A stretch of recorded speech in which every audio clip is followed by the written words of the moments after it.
Throw away my gum. Oh, there's a garbage can. It's kind of hiding though. Okay. So in sorry. my mess over there. This is what my office looks like too. This is like already cleaned. You're like, this is cleaned up. We have 6 kids, so Oh my god. we're not going to pretend that we don't live Holy in this shit. house. How do you do that? I'm gonna put With this on Do Not Disturb. Lots of help, and we have a nanny that is here 40 hours a week, and Wow. like even when things are financially strapped, Yeah. she's a mandatory. So smart. You need Part of our family. an extra set of hands. Yeah, huh? What's it? How old's your youngest? He's 18 months. Oh my god, so you have a baby. We have a baby, and our oldest is 18 years old. Okay. So And then we got this one. Are you guys we're like, gonna is it second marriage? Mhm, both Okay, of us. that makes sense. Yeah, Okay. but I birthed all of them, so Wow. they're all my all yours. babies. Oh, Yeah. I love it. Well, and his too. Here's the cool thing about him. I always brag about him. About right. I feel okay. Mhm. Okay. He took on 5 kids. He Wow. didn't bring any biological kids into the family, but he took on dad. Uh-huh. Like, I love that. Oh, it's incredible. God I bless love him. that. So, There's not many men like that Nope. out there. oh, I scored. Okay. Just give me a clap. Yeah? You're good. Woohoo! We're testing new equipment today, so we're also live streaming. So this is live on YouTube, LinkedIn, Ooh. TikTok, I love Instagram, Twitch, which I have never even logged into. Okay. Like we're everywhere. I Are love we it. on? Yeah, you're live. What's up? YouTube everywhere. It's live everywhere. Hello! There's Hi. so many cameras. I'm really glad I didn't wear sweatpants today. This is I was the only tempted. one. Next time we do this, we're breaking out the coffee mugs Yeah. and sweatpants. Yeah. Because Yeah. I'm down. Hair in a bun and have some coffee. I have this, okay, I gotta tell you about this sub-series podcast that I'm doing. Okay. My girlfriend Heather and I are total, like, when we get in a room together, we're totally inappropriate and hilarious. Yeah. At least we think so. Yeah, totally. And the other half of this podcast that we're about to release is just those stupid episodes where, like, we're not talking about anything important. Yeah. We just think we're funny, so we're doing it. Oh, that's how me and my girlfriends are. We're like, are we the most hilarious people ever? I think so. Yeah. I think so.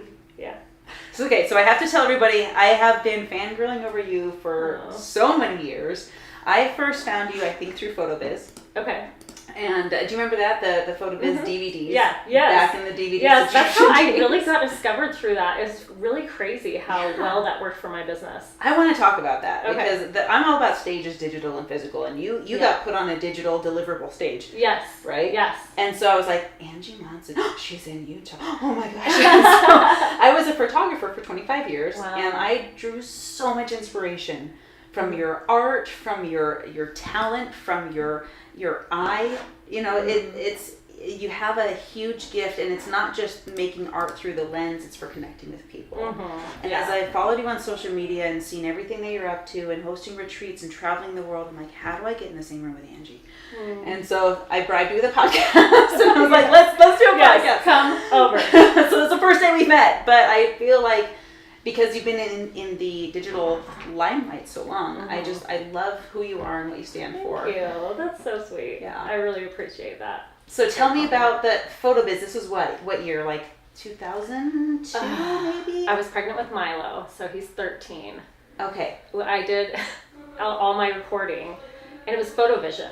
That's Remember? what it was. PhotoVision. Yes. Yeah, and they just reached out to me and said, hey, we want to get you on these DVDs. I had no clue what that was going to look like. I had no clue even if I was going to make money from it. But I just learned really early as an entrepreneur to say yes to things. Yeah. And you never know where it's going to take you. I could have made negative dollars. I could have like literally invested a few days and all my time and stuff like that and made $0. So they didn't pay you to be a part of that. No, They just said, but I "We got a found you." kickback for every DVD that's sold. Oh. I paid like $118 a month to be on Yeah. that subscription. So Yeah, and it you're was welcome for 15 genius. It cents. was actually really genius. Yeah, it was really genius how he set it up, and before it was really easy to teach courses online. Yeah, this was pre-YouTube Yeah. popularity, all that stuff. Yeah, it was really, really smart how he did it, and he would find people that were like up and coming, Yeah. you know, changing the market, stuff like that. And so it was really cool.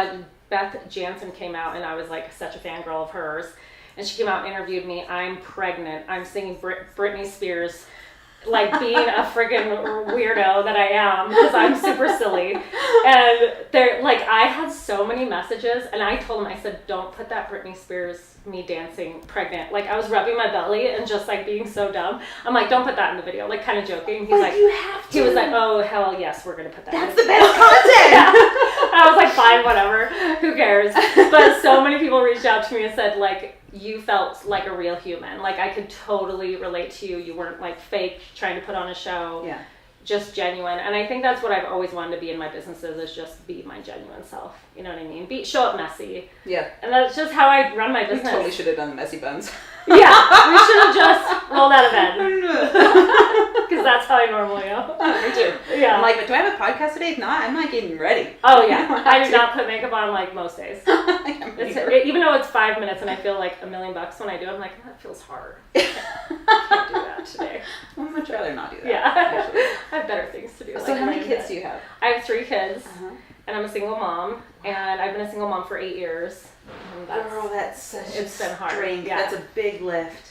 Yeah. Wow. It's been rough. But it's also like, it has so showed me like my resilience and what I'm made of. You know what I mean? Because I just always told myself after my divorce, I have taken so much time to learn and grow and to become the woman that I really want to be. Mm-hmm. And I just kept telling myself, I am not settling. I am not going to get in a relationship that I'm going to be settling in ever again. Yeah. Like, I would rather be alone and have things be hard, because I still have support in my life. It's not like I don't have amazing people in my life. But having a partner is really nice, right? Yeah. But they need to be a partner.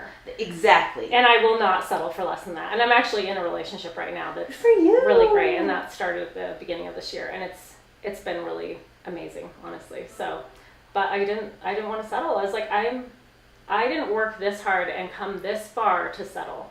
I'm not doing that. A freaking man. Yeah. I would rather be single. And I've had amazing experiences in the last 8 years. Like, from my pain, I built my retreat business. Oh, yeah. Yeah. I got goosebumps. I got to get on one of your retreats. When you went to Morocco, I was like, I can't believe I missed that. Yeah, Morocco's what? It's wild. It's like the best shopping. And I will say Morocco is a little bit hard for me to go because it's very patriarchal there. Uh-huh. And I'm like an outspoken woman, and they don't like that. We were cut from the same cloth. Yeah.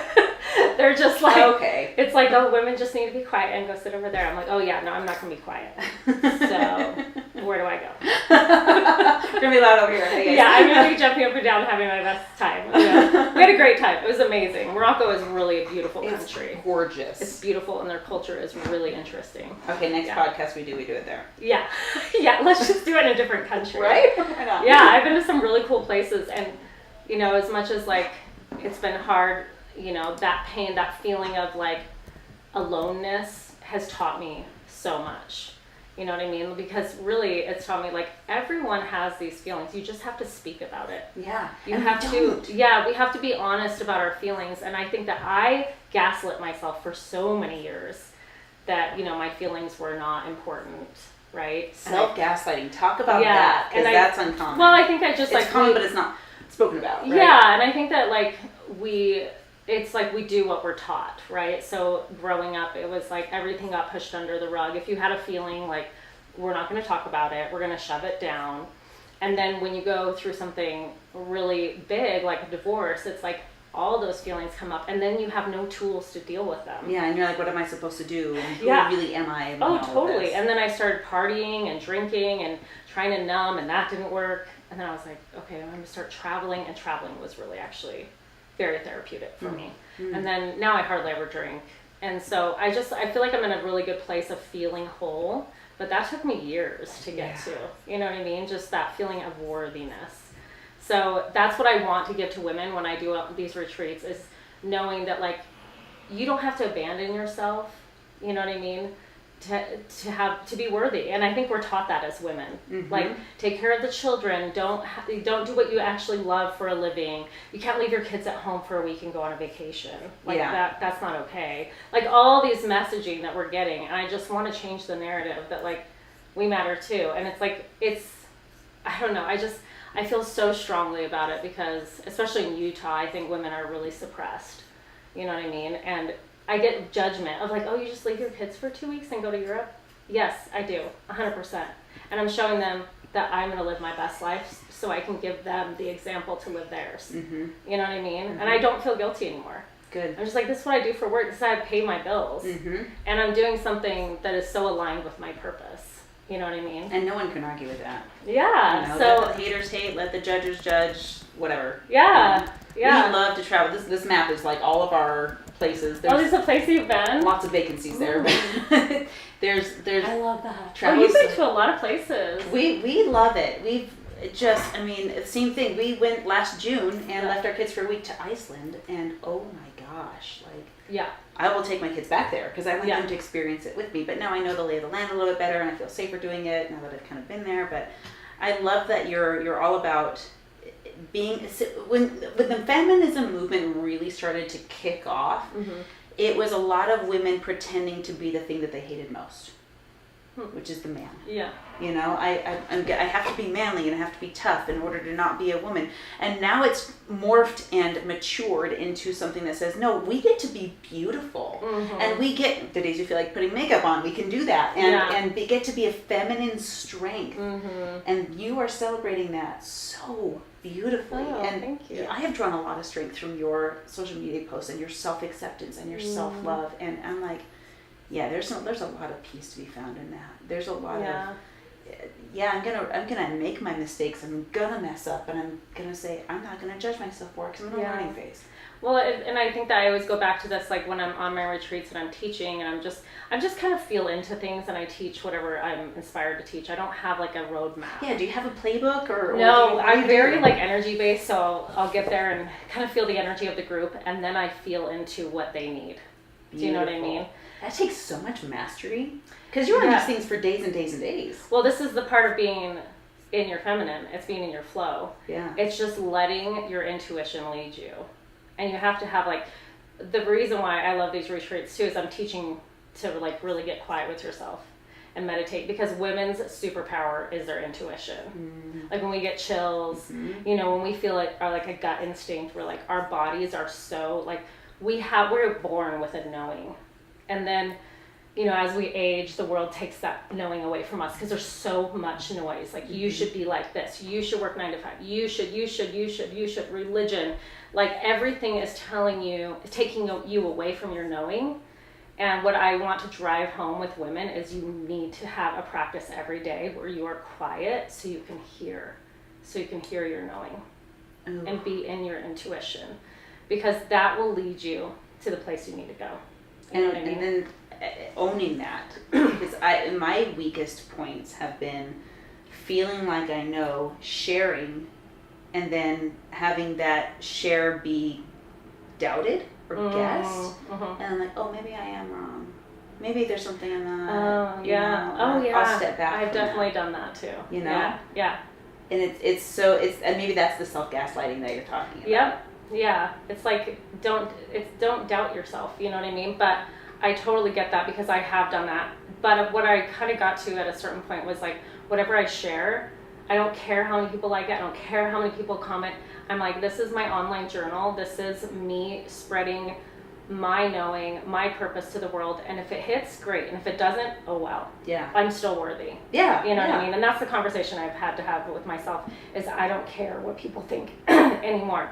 I care what I think. Yeah. You know what I mean? And there are a few people in my life where I do care what they think. If they came to me and gave me feedback, I would really care. Yeah. But if it was someone online that gave me a nasty comment, I'm like, I don't care. Yeah. I have like, I don't know you know? I gotta introduce you to Christina too. You would love her, but she struggles a lot with the lash back on social media and the hate from strangers that don't even know you. And were you immediately immune to the nasty grams, or did it take some work? You know, it's funny. I really have not had a lot of nasty comments now that I really think about it. And if I did, I just didn't let it get to me. You didn't even, because I think I had done so much work on myself. Is like, the goal is for you to like you. Who are you going to be with for the rest of your life? Yourself. Yeah. That's it. That is it. Like, we are not in control if a partner stays in our life, if our kids are going to stay around us, if they're going to move out of the country. We have no control over that. So, like, for me, it's like, if I stay so solid in my own foundation that, like, those things aren't going to rock me. Because I know it's a projection of their own fear. Like, I can see, because I am such an empath too, I'm like, oh, they're struggling. Like, when someone says something nasty, it's funny, as an empath, I'll go to, oh, they're hurting. Yeah. Instead of like, screw them, I hate them. I don't think that way. Yeah. Because I have come so far in my healing. I don't think you ever get to a point where you're like fully healed. No, where I've never met an enlightened person that says they are. I don't believe them. No, and every day it can be a struggle, right? Yeah. Like even now, I still struggle with a lot of things. However, I do have this, like, I have gotten to the point where I do feel very worthy. You know what I mean? And I feel whole in a lot of ways. Is life still a struggle? Yes. I think it always will be. It's just maintenance. We're human. Yeah. Yeah, it is maintenance. It's going to the gym, and there will be a point where you reach your fitness goals, but it doesn't mean you stop going to the gym. It doesn't mean you stop doing the hard things. No, you just have to enjoy the journey of learning and look at every hard thing in your life as a lesson. Like, it's teaching you something. Instead, like, last year when I got so sick, I was, like, totally in victim for the first few months, and then I kind of sat with myself and I was like, what is this trying to teach me? And in the end, I think it was trying to teach me how to slow down. You know what I mean? Like, my body was like, no, you need to slow down. We're going to put you in the bed for like 6 months. You know what I mean? Jeez Louise. And I had to learn to completely be with my feelings, allow them, stop gaslighting myself, and get to the point where I really felt whole, where I felt okay. You know what I mean? Where I wasn't always trying to like fix myself. Because I think that I think one of the really negative things about self-help journey, you know, that a lot of people are on, is that we're getting the message that we're broken, but we are not broken. You know what I mean? There's things that we really need to look at. We might need to heal, but we're never broken. We're always whole. It's just that we have to be in acceptance that we are. We have to forgive ourselves, forgive others, you know, for the stuff that we've done in our lives, and just accept where we're at. And that's when you get to wholeness. It's just acceptance. Oh, that fills my heart right now. Like, what if we just paused and said, like, I'm actually okay? Yeah, 100%. Holy Doesn't that feel good, though? It's like, Yeah. I accept. Whenever I'm, like, getting really hard on myself, I'll stop my brain and just be like, I accept. I accept where I'm at. I accept everything I am right now. And I'm just going to breathe in this moment. You know what I mean? Took you from like this amazing photography business, or at least I'm labeling it amazing because that's what I saw of it. I know there were the hard days and the budgeting and all of that stuff, into women's retreats? Like, were you always doing both, or did you transition? No. So it was really funny. So I was doing my photography and things were going well, but I was when I went through my divorce, it just shook me to my core. Yeah, especially in Utah, right? Yeah. Yeah, there's socio-culture, religious. Yeah. Blah. Yeah. And so I left the Mormon church at 27. Had kids right after that, or around there, had 3 kids, and then left my marriage at 36. And it was just like everything I knew, like I didn't know it. It kind of felt like I knew nothing because it shook me so. It's like your manual is gone. Well, it was my awakening. Yeah. You know what I mean? And it's like when you become more conscious, you wake up and you're like, oh my goodness, all these systems I believed in my entire life are actually like false, or maybe they don't work for me. Do you know what I mean? And how can I recreate my life? In this recreation, did you find like there was a difference between religion and spirituality? Oh, for sure. Because I felt like I've seen that from you. Like there's a big difference. Yeah, I've even just this last year, I have really, spirituality is so beautiful. It is such a personal experience too. And so like, even when people are religious, that is their spirituality, right? Like they believe in a God, or they believe in whatever they believe in. Right. And I can honor that, right? But it is such a personal thing that we all need to honor each other's, the way we see it. Like I could believe in a unicorn, and that feels so real to me. Yeah. And that should be honored by the people in your life. You know what I mean? But for me, my biggest takeaway is that, you know, religion doesn't work for me anymore. It's not something I would ever subscribe to again. And the reason is because it takes you away from your knowing. It takes you away from your intuition. It takes you away from leading yourself and from knowing the answers for yourself. Instead, you are reaching outside of you for the answers. And I honestly just don't think that works for me. Yeah. That might work for other people. Like my entire family is LDS. Yeah. And it works for them, and they really love it. They love being a part of it. They feel like they're a part of community. They feel like they're part of something bigger. And I think as humans, we want the answers. And so it feels safe, right? And to me, I'm okay feeling unsafe. Like I'm okay not knowing the answers. Yeah. I'm okay knowing that like we're here for a reason, and nobody knows. No one can prove it. Not one person can fully prove that there is a God. And that's the beauty of faith. Yeah, and that's and everybody has their faith process. Yeah. And mine looks like meditation. Mine looks like feeling a part of the collective, right? We are all part of this collective on earth, and feeling that we are all one. So when I go out into the world, I'm like, I'm just going to share my love with everyone. That is my religion, is love. I think that's what religion is supposed to be. Yeah. In a lot of ways, it misses the mark. It does, I think the culture and the organization, the intention is there. The intention to I think the intention is exactly usually what you're describing. Yeah. Right? But Yeah. we get mixed up in politics of religion and all of this stuff.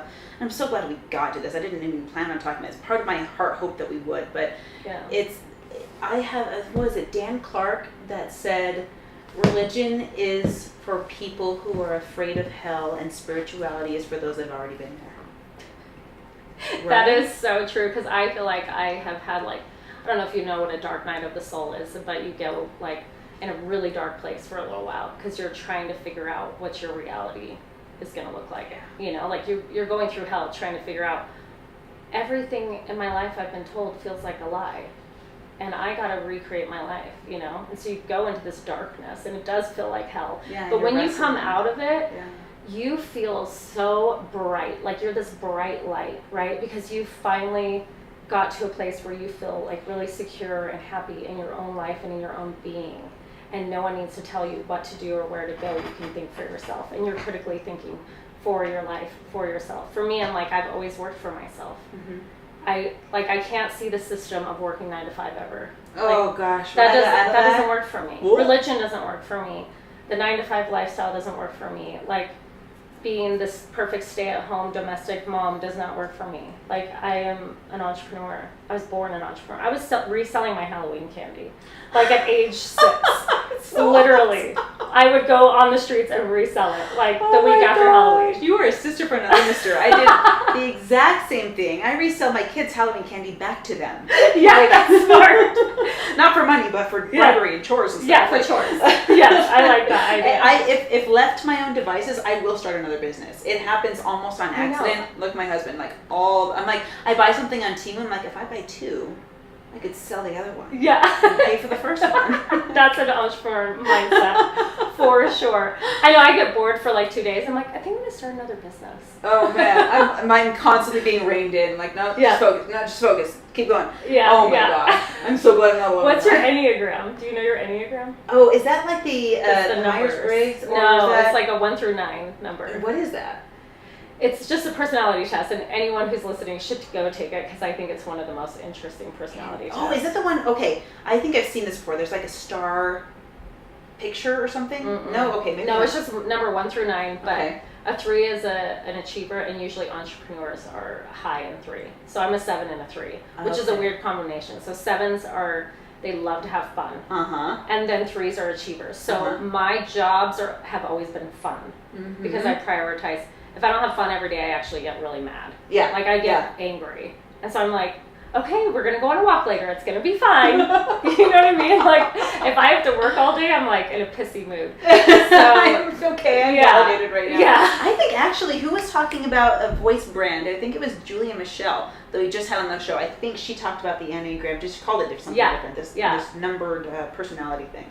It's No, really it's- interesting. I'm a so in a different personality quiz, and all of them are saying the same thing, just in Yeah. different wrapping paper. But I'm a warrior, get shit done kind of personality. My secondary is healer, and it's this Oh. compassion that you're talking about, Yeah. this empath of like, I want everyone to feel happy, and I want and not in a controlling way unless I'm being really unconscious about it, but I want to be at peace with the people I love. Yeah. And the people close to me and my children.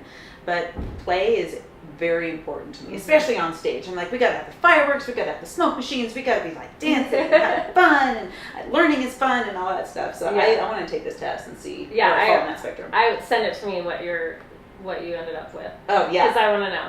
I think it's really interesting. It helps you know how to love your people. And you are your Enneagram because of your childhood trauma.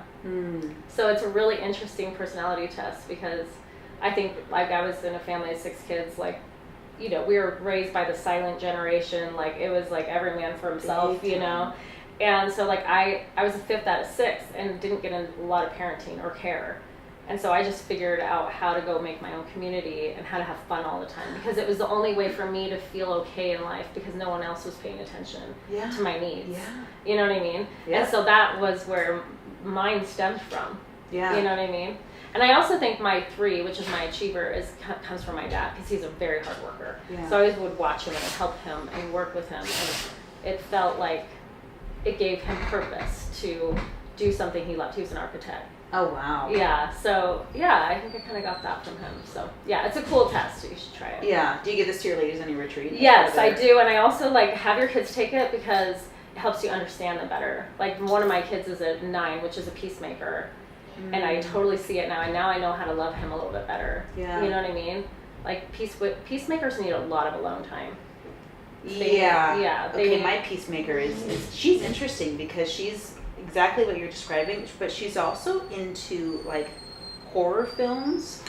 So is mine. Really? The same, yeah. What? I don't Okay, that's know. wild. Yeah, he has like an Exorcist poster in his room. I'm like, that's so welcoming. It's so welcoming. Yeah, I felt really safe in my own house. Thank you for that. But it's funny, because she's like, I don't ever want to watch scary movies, because they're so scary. Yeah. But her art form is like this. It's based on some like video game with like the devil in it, the Ink Machine. Yeah. Like, kind of creepy stuff. But Yeah. that's so funny that they have both that in common. Yeah, and my son's an artist too. No kidding. Yeah. Mm, Yeah. Okay. Yeah, wild. Anyway. I feel like I'm looking in a mirror right now. I It's know. so weird. Yeah. You're like, same. What? Huh? Yeah. So, okay, so I want to hear more about these retreats, mostly because I want to go on one. But tell me about the transition again. Like, what made you want to start doing them? Okay, so I'll tell you. My photography business was doing pretty good, but I was like really struggling emotionally, and had started to go to therapy, and I was dating, and everything just felt messy. So I went on this trip to Croatia. I saw it on the REI website, and I was like, ooh, I want to go on this, but the dates didn't work for me. So I emailed REI and I said, I want to go on this sailing Croatia trip. If I get enough girls together, can I go? Can you guys do some different dates for me? And they said yes. So I literally put on Facebook, who wants to come sailing in Croatia with me? And the price was like super cheap. It was like $1,000 a person for a week. And you're like on a catamaran sailing. Like, What? It's freaking amazing. Anyways, and that's back when Croatia was a lot cheaper. Yeah. It's way more expensive now. Thank you, Christina. Yeah. And then, so I went on this trip. I just put on Facebook, who wants to come with me? I didn't charge anything. I was just trying to get people to come on the trip. Yeah, you gotta get the go. Yeah, so one of my best friends, Lynn, came, and she's like my bestie, still is. And then a bunch of other girls that were just like photographer friends or friends from Facebook. It was just a random group of girls. Like there were 6 of us. We went, we had a great time. And the owner of the company was like, if you ever want to bring a group of women here, because we're trying to get more Americans to come, and they were the biggest tour company in Croatia at the time.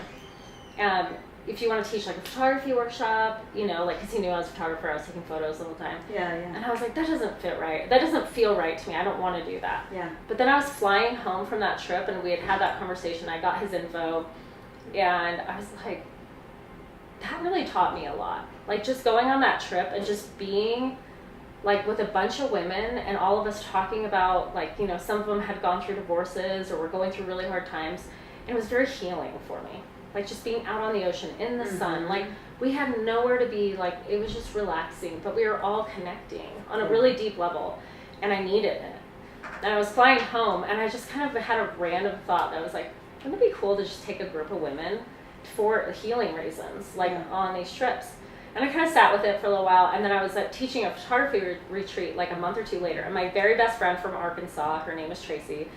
I have lots of best friends, but she's like my person. Every day we talk, and I was teaching. We had a one-on-one. I had never met her before, and she was telling me how much she travels. I'm like, oh my gosh, I love to travel. Like, tell me where you've been. So we didn't even talk about photography when we had our one-on-one. We were talking about travel, and I was like, I had this like weird thought. I kind of want to do these trips where I take women, and she's like, if you announce it, I'll be the first person to book it. And there was another girl at that retreat, at that workshop, that was like, I'll book it too.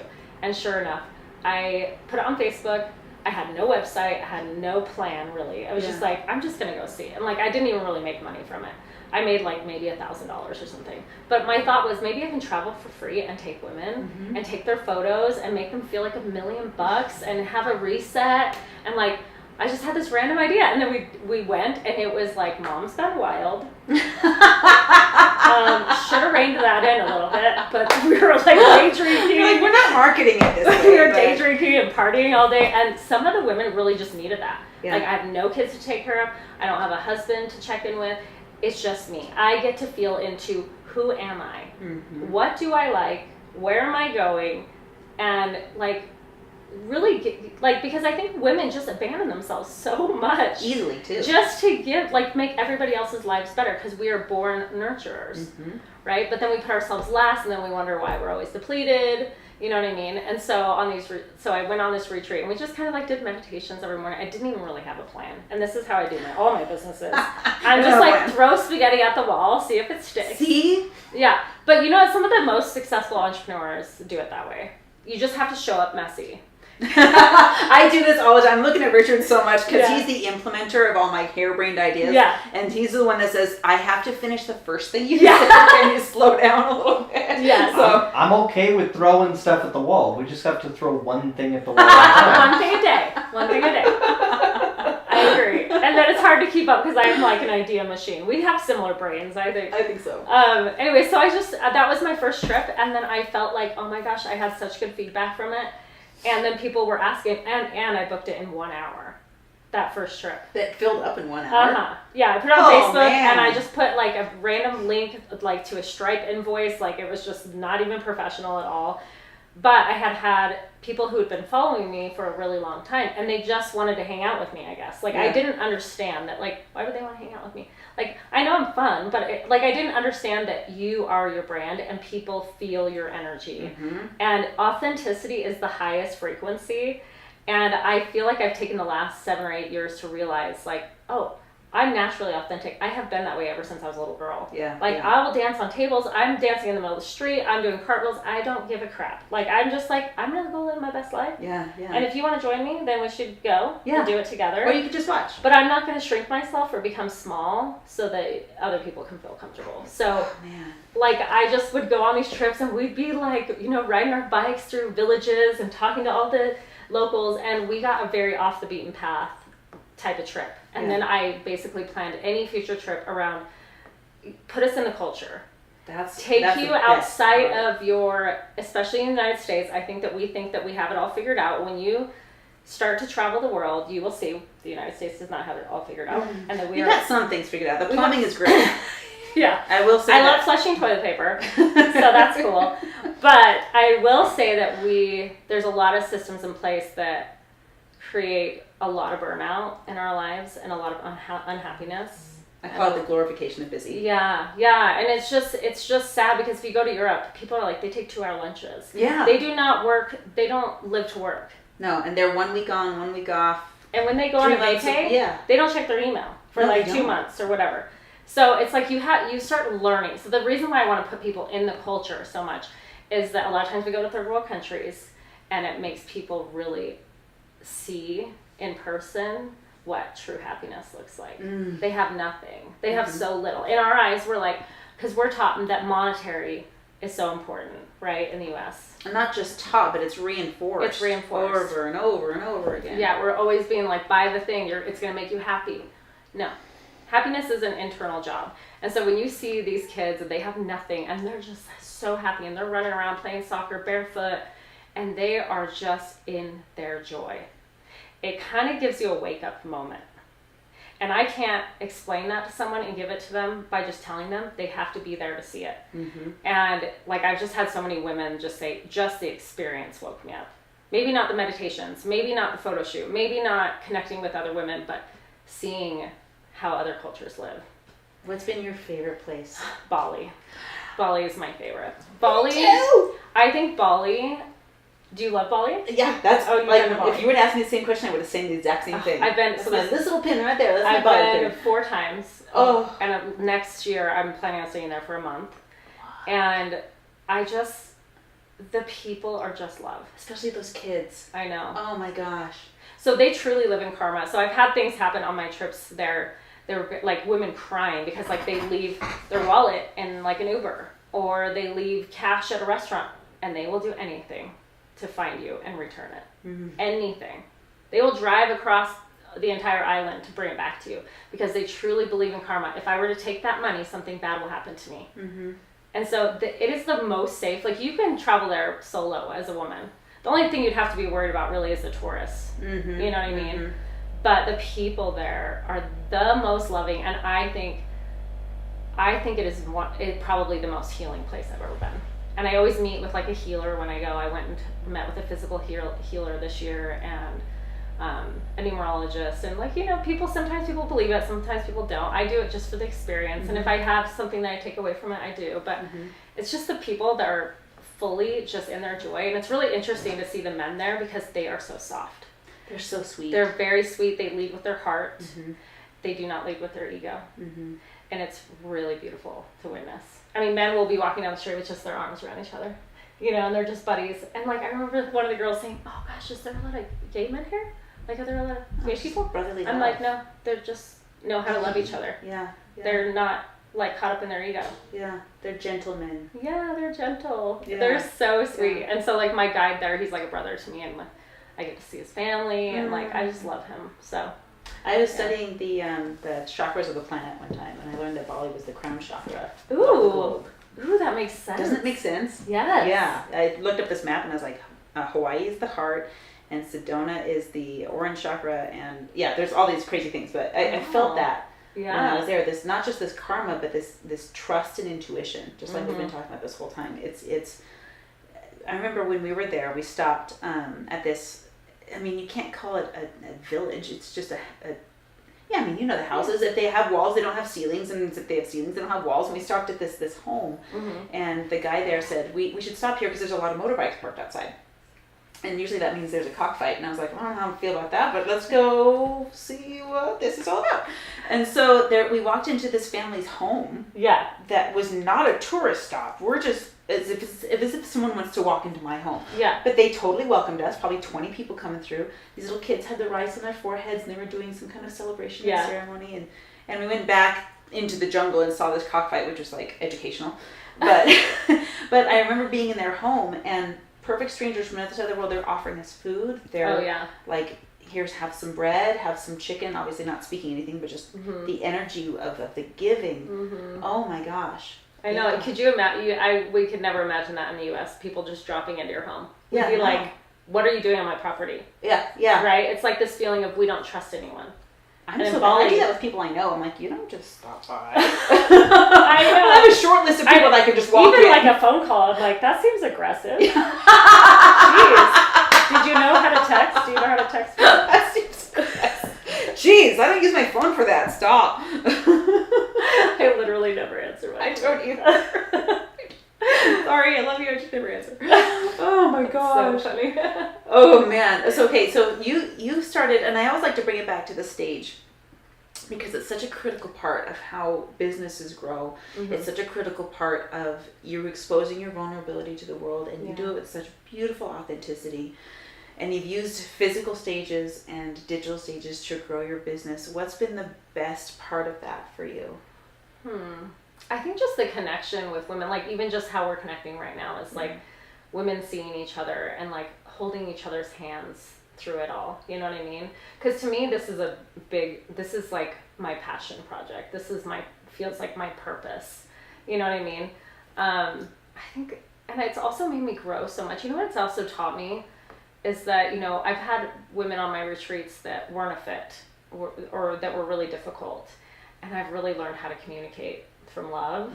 And because old Angie would just shut down and not say anything or like stuff it down. And now I can take someone to the side and say, hey, like, I'm noticing these things, and can we have a conversation? And to come from love and not to hurt them, because everyone's struggling in different ways. You know what I mean? And I kind of have a rule, like if you start negatively affecting the group, then you'll be asked to leave. Yeah, I can ask if you excuse them. Yeah. So that is a rule of mine. Yeah. And so it's really taught me how to lead from my heart and be a good leader. And it's really funny because everyone's like, you don't seem stressed out at all on the trip. I'm like, oh yeah, I'm good at just like holding it in. Like I don't speak it, but it's in there. It's happening. But I just trust that everything is going to happen. I have this I think I've always lived like this. I always think everything's going to work out for me. I think everyone's my friend. I literally, even my boyfriend laughs. He's like, you literally think everyone's your friend. I'm like, they are. Like, and if someone doesn't like me, I'm like, that's weird. Like, it doesn't bother me, though. Yeah, it's just kind of this funny thing. And on my trips, I just assume everything's going to work out. Because it does. Eventually it does. And you have to, as the leader, you have to stay so calm even when shit hits the fan. So it's like, I think that's like my biggest takeaway. It has taught me so much how to be in my power and how to show other women how to be in theirs. Do you know what I mean? Mm-hmm. I don't know if that was really the question you were asking. No, it evolved into something more beautiful. Yeah, it's like, I don't know if you wanted to know like what has been more of a payoff, like financially. Is that what you were asking? Well, I'd like to know that. I mean, if the best thing for you in gut answer is like finding out who I am, helping women find out who they are, great. Obviously, you're continuing to do it, so there's some financial. It makes sense to continue. Yeah. Right? So I get to make money from it, and I'm also scaling my business now. So I have other hosts go that are maybe in the wellness community or want to make a difference, or they just might want to go on a girls trip and they're like, I have 6 girls that want to go to Bali, but we don't want to go with a group of random people we don't know, which I understand. And you already have your solid group, but you just don't know how to plan it. Like I have about 10 countries that I have have set up basically a system and itineraries for all these places, and we can change the itinerary depending on the person and what they want or how long they want to go or what type of experience they want to have. But basically I do all the behind the scenes and they get to just show up. That's my favorite way to travel. Is I'm going to land and I want to get taken care of because I don't know anything. And I am opposite of that. I'm like, I want to land and have no clue what's going on because it's exciting to me. Yeah. As long as I mean like that, but I don't want to be the one to plan what's not going on.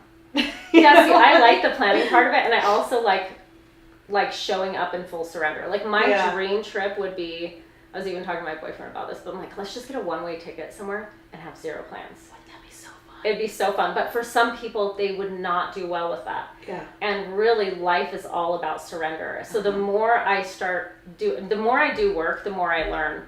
Just be in surrender. Just be in surrender. You are in control of such little in your life besides the way you how you feel, like your mindset, the way you react to things. But everything else is like, every day's an adventure if you get in that mindset of like surrender. Like I don't know what's gonna happen today. Like I had no clue how this was gonna go today, but I'm having a great time. I'm just having so much fun. You know what I mean? Like living in surrender. And I think that's what I also want to teach on my retreats too, is like women. I saw this quote recently that was like, have you ever met a relaxed woman? And I'm like, not really. Like most women are highly stressed or, just anxious or whatever. Got a million things on our brain. Yeah, and it's like women are meant to be in surrender and be in flow, like doing what we love. And that's why I'm so committed to doing what I love, because then life doesn't feel like hard. It doesn't feel like a ton of work. Yeah, I have days that are stressful, right? But it's not like I still get to do what I love and live in that flow of like, oh wow, I get to travel the world. I get to take photos of people and make them feel like $1 million.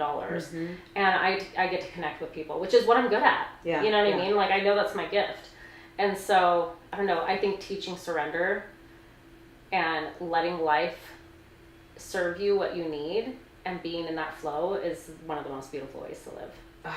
You reminded me of an experience we had when we were flying from South Africa back home.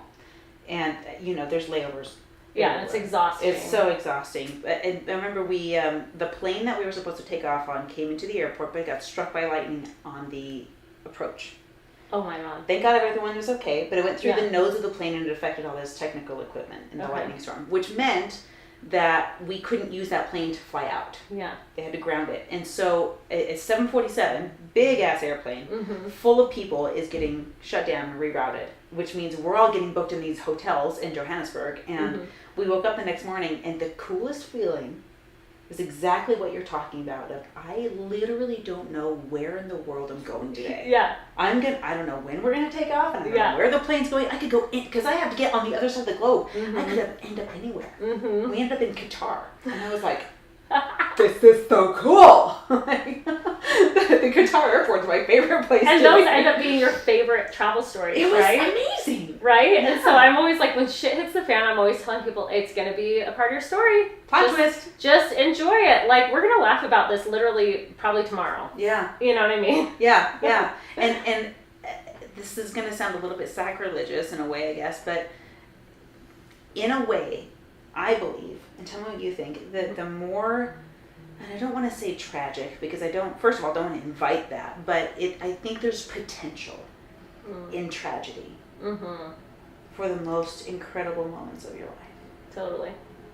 Yeah, it's like, I feel like you feel most alive when things like that happen, right? Yeah. Because a lot of times we get numb in the comfort of life.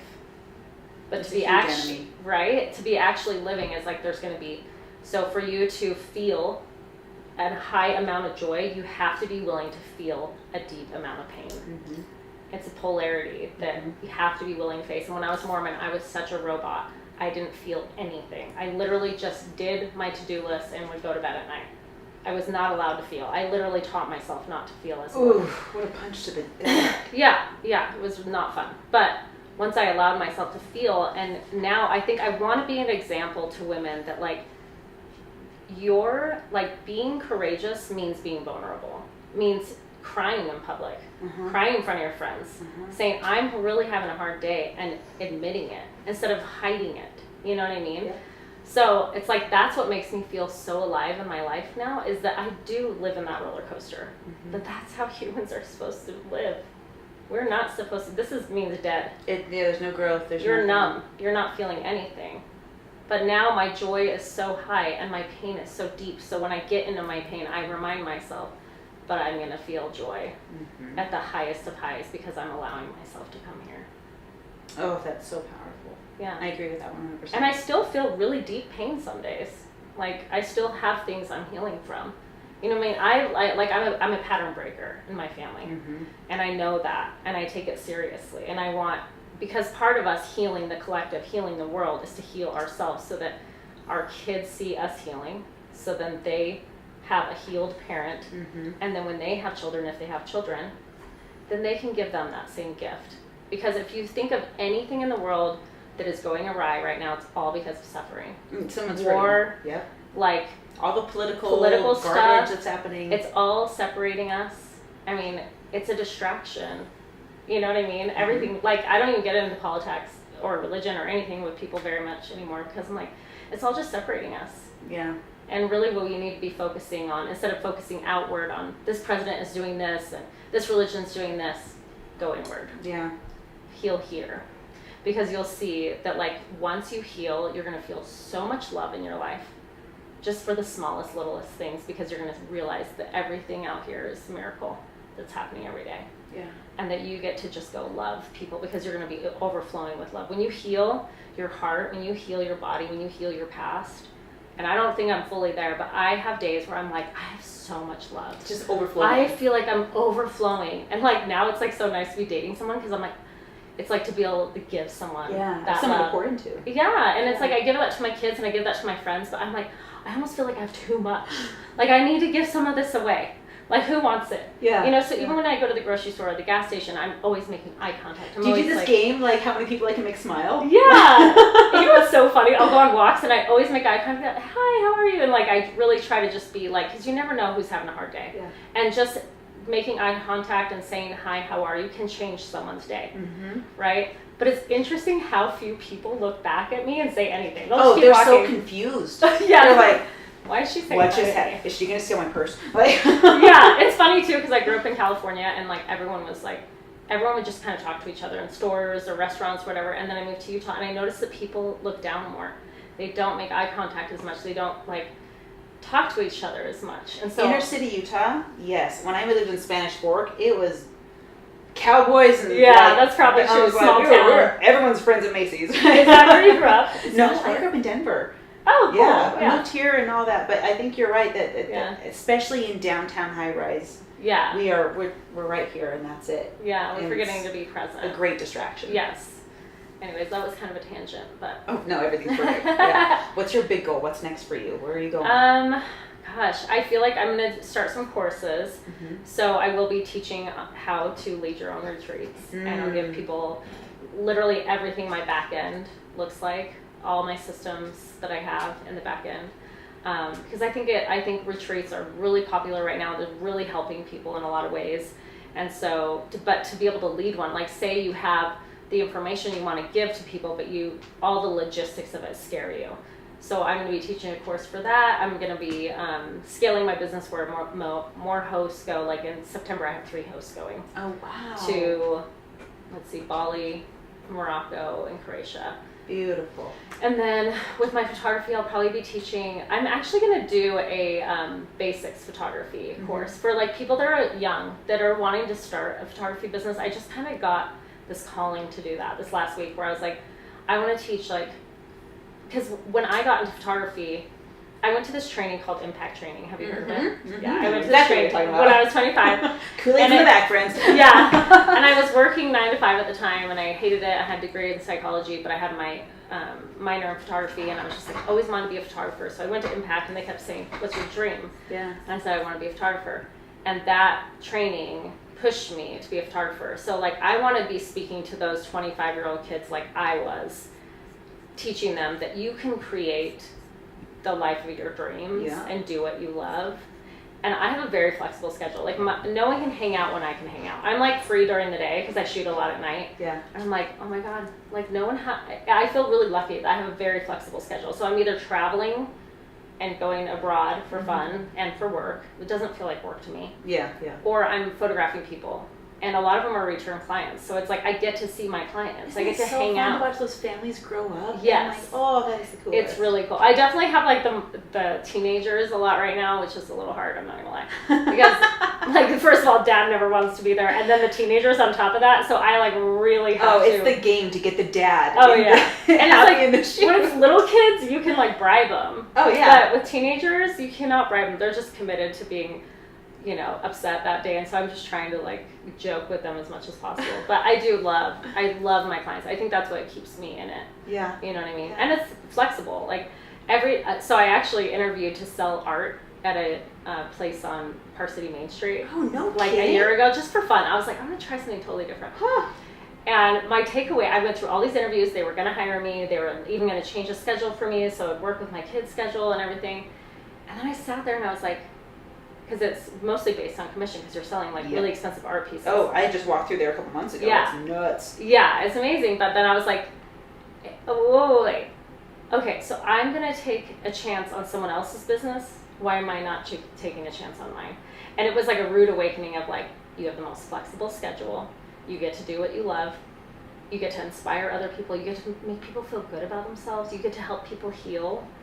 Like, no, I'm going to go this direction. So I turned it down, but it was weird to interview for a job. I haven't done that in like 20 years. Yeah, I think that's just those little reminders that, no, you were on the right track already. I was on the right track. I just think I was doubting myself or maybe wanting something different. Like, you know, as an entrepreneur, you might get bored after a while. And then you want to start 10 different businesses. Believe me, girl, I am there every day. I'm like, oh, maybe I should do this. And then I'm like, no.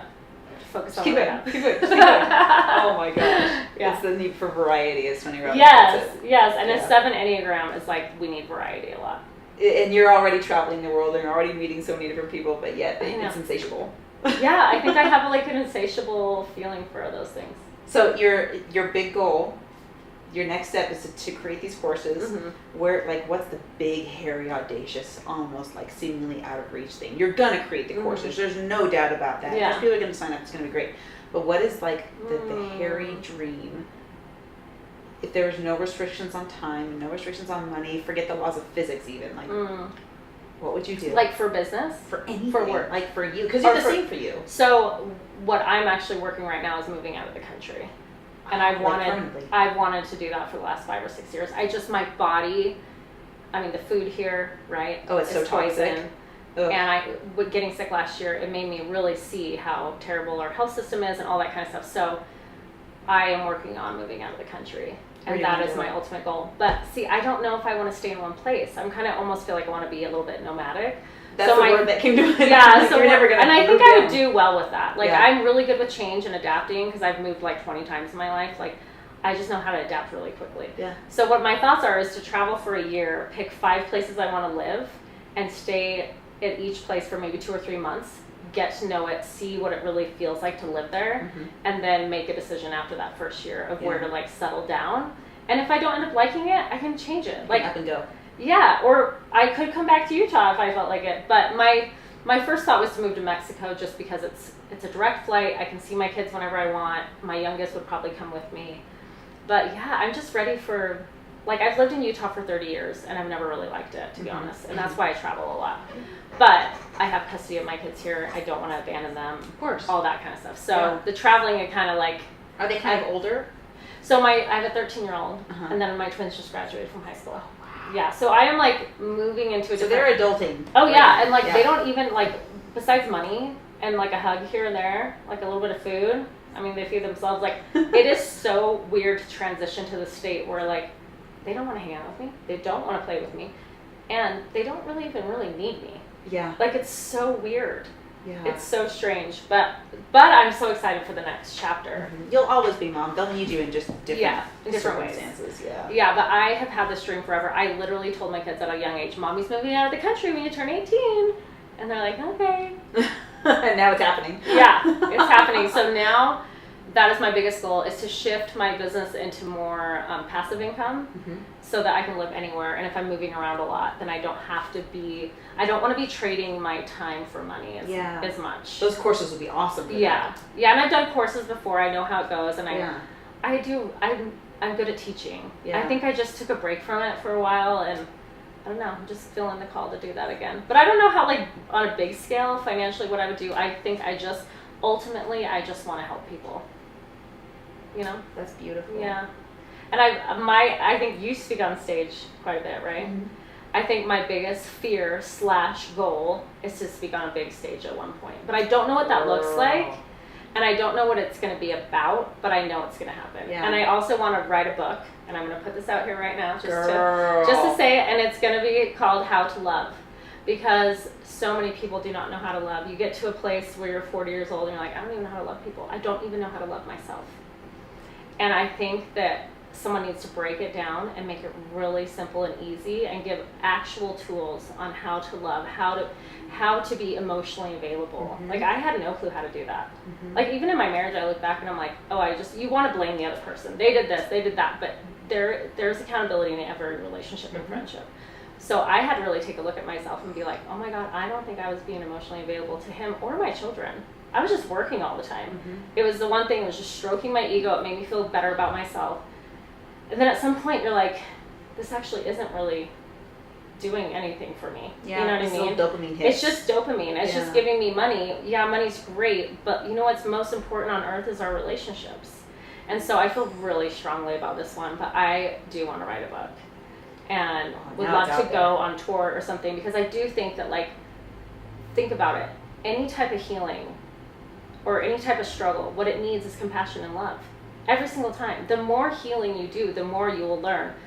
You cannot you can't go in and be hard on yourself and then heal from it.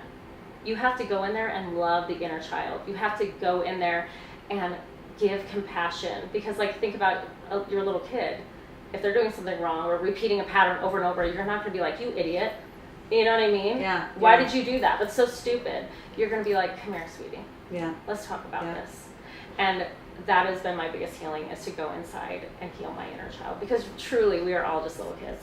We are all just little kids pretending to be adults and doing our best. And when those emotions or reactivity come up, it's our little kid inside of us sending us a little message, like something's off, something's hurting. It hurts, yeah. Yeah, and so I feel really strongly about just like healing that part of ourselves and learning how to love. Because if we all learn how to love better, our world heals more and more and more and more, and that's what we need.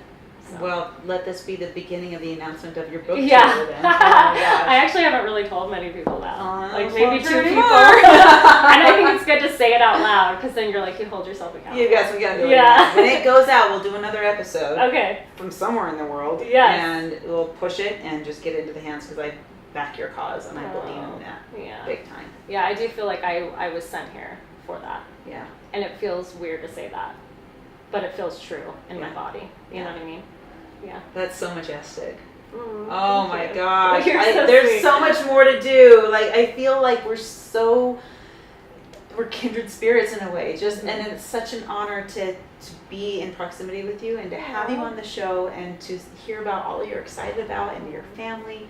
Thank you so much for being here. Yeah, thank you. I feel honored, honestly. Thank you for asking me. Part one of Appreciate it. hopefully many. Yes.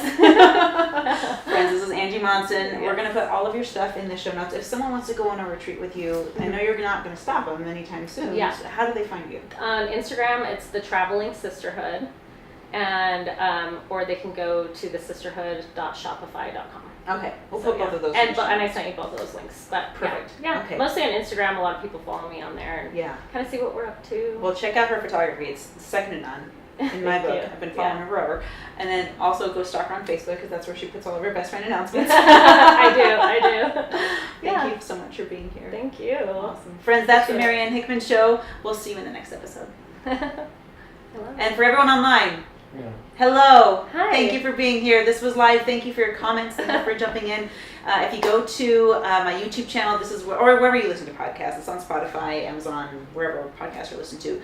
You can rewatch this episode, and all the show notes will be there, so you can check out everything Angie's doing. Awesome. Bye, everybody. Bye. We're just I gonna feel like go we through- should like do a little jig. I know. Like, we need do like we a jingle. dance? Dun, dun, dun.